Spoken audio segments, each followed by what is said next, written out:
Hello everyone and welcome back to the Great Book of Grudges. My name is Nathan and today I want to talk about something that happened a few days ago. You see, Creative Assembly were hosting rally point interviews on their official Total War Discord prior to the release of Immortal Empires in an effort to promote the product even further, which, you know, makes sense. Now, there were a few questions there which were quite interesting and also some very good answers, but two of them stuck out to me. The only reason I didn't cover them during that time is because, well, we were already posting Warhammer 3 content, and it kind of makes sense just to focus on that before we start looking towards the future, right? So, let's check out those questions. As you can see, they're already on screen. The first one was from LUSC, and it says, hey, do you think we'll be able to see more mutated Warriors of Chaos in the form of units or hero characters for monogods in the future? And the answer, but keep in mind that CAUE did not answer this was Luke, a developer who was being answered by CAUE. Luke's response was, there's definitely a lot more chaos to explore, so who knows? I mean, that's expected. There's a lot of missing chaos units still, even if we look towards early editions, there's still a lot of decently missing stuff. But the bigger question involved was by Dr. Nye, who says, are there any plans for implementing Blight Knights? To which Luke responded, Rot Knights I think came around near the end times, so not too sure, but there's definitely plenty of Nurgle to go around. Okay, so first up, Rot Knights are not an end times unit. They actually got implemented during the Tamukan series, which we've already got Tamukan based units. Just the only thing is that Rot Knights never had an official model, so you just have to pick up a Chaos Knight box and then just put them on a bigger base. That was essentially it. So hopefully there are some plans to just, you know, create new ones.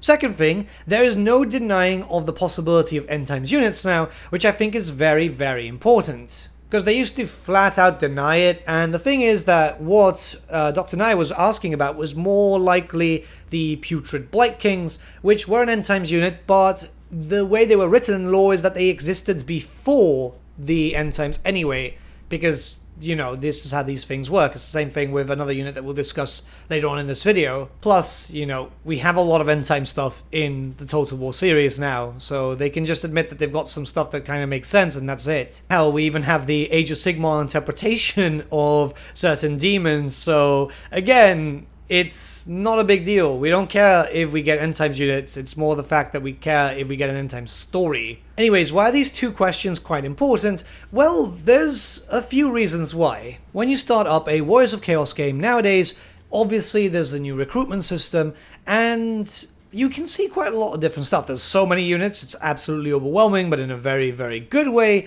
as you've got options to make mono-god style armies with your Warriors of Chaos, and I mean, look, let's be honest, many of us wanted these units. I'm overwhelmed with the fact that I can play with a full Sunashi Warriors of Chaos army now. But what you will notice is that when you start playing and trying to upgrade units, when it comes to the undivided units, after Chosen, you get the Aspiring Champions. Very important warriors in the lore, essentially. They've been building themselves up, they've been known as quite dedicated warriors to chaos in general, but if we go to the mono-god rosters, say for example Nurgle or Khorne, any of them, you'll notice that they've got some missing slots. It looks a bit bare when compared to Chaos Undivided, and, well, no aspiring champions. Some of them don't have high-tier god mounts, essentially, and this is a good thing because this means that we'll likely get some stuff in the future if we go by what was answered in the questions, that there is a possibility. This makes me incredibly happy, as that means that there's a chance that we can see, you know, big units that are missing in the lore that might have been introduced in the end times, but would be the perfect aspiring champions for Khorne or Nurgle. Those are usually the ones that actually have the miniatures. So let's talk about this. Let's talk about the possible units and justify it. We'll start with the justification first, mostly because I know some people are going to say no end times, but yeah, I'm not saying end time story, I'm saying end times units, as these characters, these units, did exist prior to the end times itself. It's the whole thing about them existing in the timeline rather than them existing in general, but you know how it worked back in the day with Games Workshop and Warhammer Fantasy Battle. So we'll start off with Khorne, as the Khornate roster is essentially very much complete. They've got heavy cav, they've got heavy units, so what could they have as their aspiring champions? Well, it's very simple. These are two units that were introduced during the End Times, known as the Skull Reapers and the Wrathmongers. So these units were introduced in the End Times, but are part of the Scaramore tribe, a tribe which is active in lore essentially. They've been there for hundreds of years in the Northern Chaos Waste. They're quite powerful. I don't know if the Skull Reapers are quite needed, because essentially what that would be is just a bit more mutated version of the Chosen. Maybe they could just have better stats, be better at dealing damage. But the Wrathmongers are certainly something that is very, very interesting. Keep in mind that yes, they are on circle bases here, but that's because they're used in Age of Sigmar too. The Wrathmongers are a anti-infantry unit, very heavily mutated as you can see. Many of them are red-skinned now. Some of them, like for example, the character associated with them, have hooves. They've been close to Demon King status, essentially. But like I said, these are anti-infantry units, should be very, very powerful, just cutting down hordes, even heavily armored hordes, and likely they'd have like a high physical resistance because of their generous mutations by Khorne. So these would be kind of cool to have, you know, after you get your Chosen up to, say, rank 7, then having the possibility of turning them into Wrathmongers. Hell, even Skull Reapers too, if they find a way how to do it. There's no cavalry needed, as we already have, well, we've already got the Skull Crushers, so they're already pretty good as it stands. But if we're just going with one unit, well, the Wrathmongers pretty much just work as the aspiring champions of Chaos. And I think they would be a really interesting thing to do, just to have a new unit. Don't get me wrong, you can get the standard aspiring champions and buff them up, but it's not really the same thing now, is it? So how about this? Instead of just Chosen turning into them, maybe the aspiring champions can have a way to turn into them too. It kind of works with how the tech tree works, where you could get the aspiring champions and buff them up with all the stuff which makes them Khornates if you're playing a Khorne faction anyway. So turn them into Wrathmongers, the next step forward. For Nurgle, the option is very, very clear, and that would be the Putrid Blight Kings. Once again introduced into the End Times, but the way they were written, it makes them like they were there for quite some time now. So yeah, these are heavily armored units. They're very, very durable. These are the big boys that everyone wanted from the Chaos Warriors of Nurgle, but like I said, they're big elites, and well, now would be the perfect time. Well, not now, but you know what I mean. They've got a variety of different weapons and armaments. I would personally not like to see multiple types of Blight Kings, but rather one single unit, again with a whole aspiring champion feel, but make them really different. Make them a mixed unit, which we know is possible, so they have loads of different weapons, and just make them like proper multi-purpose. Nurgle needs a unit that is multi-purpose, and come on, look, you can see them here. They've got great weapons, they've got access to mutations, which would make them anti-infantry, they've got sword and shield too, so these would be your ultimate warriors. They'd just be very expensive to have, and they would take a while to get to anyway, considering that you'd need to upgrade, and upgrade. Now, there is the topic of Rot Knights, and unfortunately, they didn't have a model, like I said. Nothing was ever planned as far as I'm aware. You just pretty much had to put a Chaos Knight on a larger base, and there you go. So that's a bit of a shame.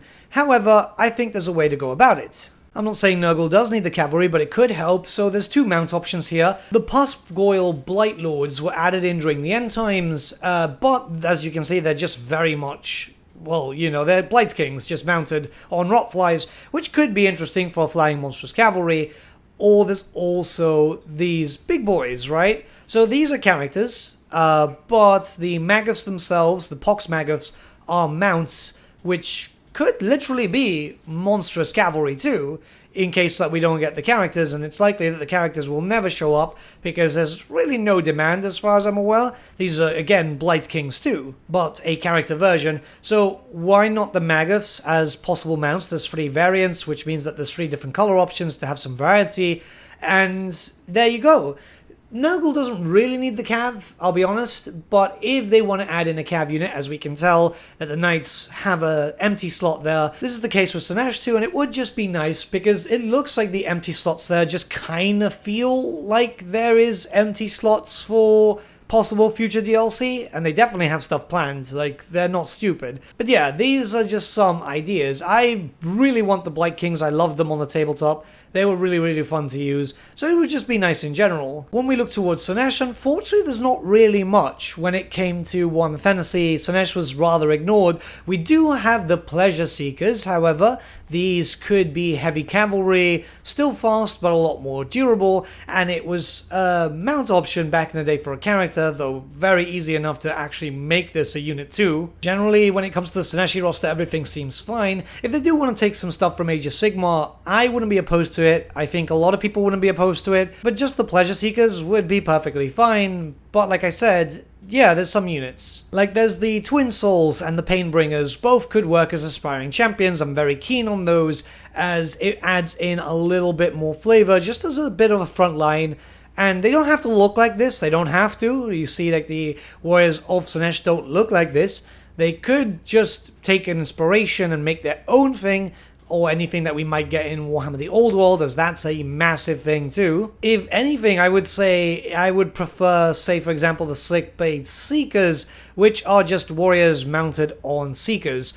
I know, it doesn't sound like the most exciting thing ever, but imagine Chaos Knights being able to ride as fast around as Seekers. They would be absolutely devastating, and it would just add a little bit more flavor. So they chose and end up getting these exalted Seekers just to be able to mount upon. I'm just throwing some ideas here. It's the idea of it would just be kind of nice to keep Sunashi being the fast faction. And when we look towards Zinc, this is where it gets a bit of a problem. Obviously, they've got the Doom Knights, which was a completely new unit. We've never had those on the tabletop before. And the reason is Zinc was, well, more ignored than Sunashi in some cases.